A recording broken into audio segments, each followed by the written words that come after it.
What is up, everyone? It is Diecastbuffet here again. Guys, we have Jeff Gordon's first ever Winston Cup win raced version diecast. It is the Charlotte 94 win, otherwise known as the Coke 600.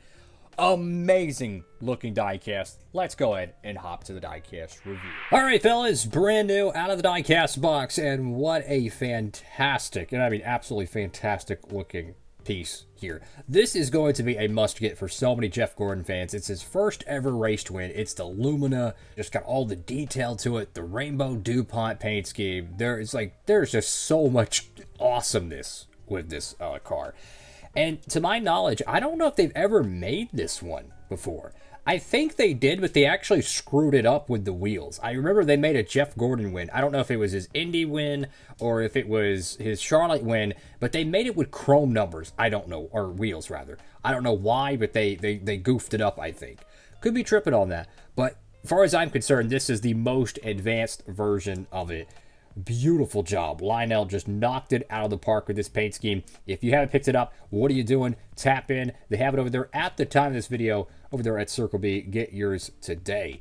So you got the front windscreen here, which has a ton of detail. You have the embedded bars, right? That's in the actual plastic molding. Then you have the printed bars. So that's 5 total bars there. Then you have kind of like some, I don't know, like some white tape. Then you have kind of a sun visor. I mean, that is just so cool, man. I love that. Got Dupont right there on the hood. You have the rainbow effect, and then you have the bright, I mean, absolutely super day glow bright. The camera does not do it justice. You put this out in the sunlight, this thing is going to pop.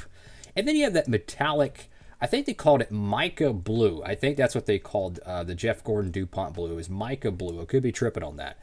Fantastic stuff. Go to the front of the diecast. You can even see the little detail with the grill intake. And this is back when they had a grill on the car. It was actually the grill. Like, it actually allowed air to go into it like a normal production car. So naturally, the grill effect is realistic. Got the 24 there. This is before they would put the artificial headlight stickers on all of the paint schemes.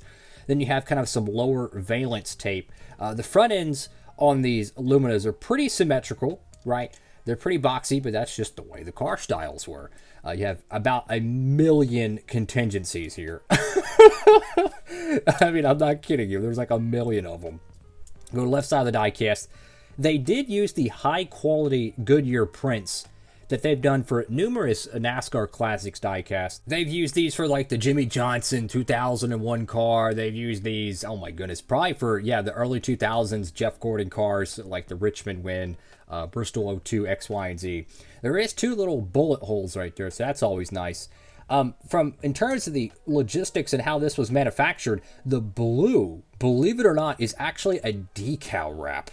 Let me tell you, unbelievable job, Lionel. That is not painted because the whole bottom of the car is bright orange. So they sprayed the whole body orange.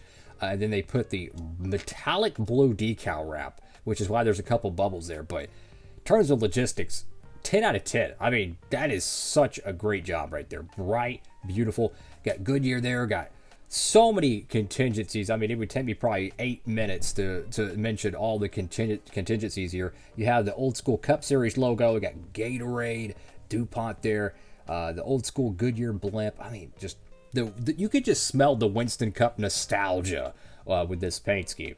Got number 24 right there. Got Hendrick Motorsports. Got Mac Tools, Automotive Finishes, Dupont, Valvoline. That is pretty cool.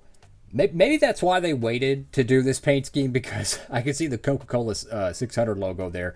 The Coca-Cola is associated with Hendrick for the first time since the 90s. They were a Pepsi team for so long. And they were also a Quaker State team for a very, very long time. So Valvoline being on the car is pretty interesting. Get the Jeff Gordon signature there. Get your B-post decal. Go to the back end of the car. Now, this decal is a little bit lower. I don't know if that's realistic or not, but you can kind of see the artificial molded exhaust ports. I'm assuming that's what it's representing, because this is back at a time in a sport where the production car actually had to look like the stock car and vice versa. It wasn't like, we're going to kind of make our stock car look a little bit like the production car, and then we're just going to do whatever we want. No, this is like, you make a Chevy Lumina, it better perform on the racetrack before it performs at the dealership, because they had to be very similar back in the Winston Cup era. Don't believe me? Look at a 02 Monte Carlo and a NASCAR Monte Carlo, and then look at a production one. They are so similar, it's insane. Valvoline, Dupont, Automotive Finishes, number 24. Always liked how they put the black 24 there. They did that for a paint scheme in 2013. I think at Talladega, it was the Imron? I don't know. It was like a bedliner paint scheme. And the whole car was matte. And it had a black 24. It looked fantastic. This right here is really unfortunate, though. The whole right side got smudged when they were wrapping it. That's unfortunate. So as we continue to look on the right side of the diecast, in terms of race wear, I really don't see much damage at all.